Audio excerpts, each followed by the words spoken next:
அர்ஜுனனின் மகன் அபிமன்யுவின் இல்லத்திற்கு வந்தார் முனிவர் ஒருவர். அப்போது அபிமன்யு வீட்டில் இல்லாததால் அவனது மனைவி உத்தரையை சந்தித்து ஆசியளித்த அவர் முகம் பார்க்கும் கண்ணாடி ஒன்றை பரிசளித்தார்.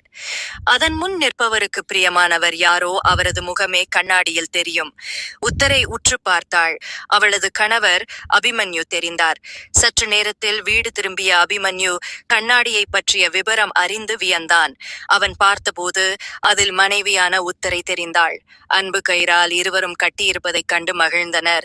அப்போது அபிமன்யுவின் தாய்மாமன் கிருஷ்ணர் அங்கு வந்து, கண்ணாடியை பார்த்து ஆச்சரியப்படுகிறீர்களே, என்ன விஷயம் என்றார்.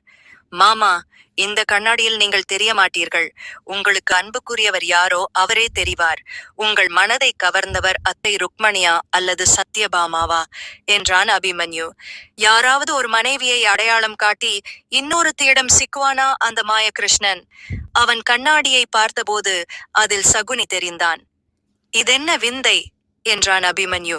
அபிமன்யு, பக்தர்கள் கூட காரியமாக வேண்டுமென்றால் தான் என்னை நினைப்பார்கள். ஆனால் தூக்கத்திலும் கூட என்னை கொல்ல துடிக்கிறான் சகுனி. எப்போதும் அவனுக்கு என் நினைவுதான். அதனால் எனக்கும் அவன் நினைவு என்றார். நிந்தனை செய்தாலும் நாத்திகர்கள்தான் கடவுளை அதிகம் சிந்திக்கிறார்கள் என்பதற்கு சகுனியே சாட்சி.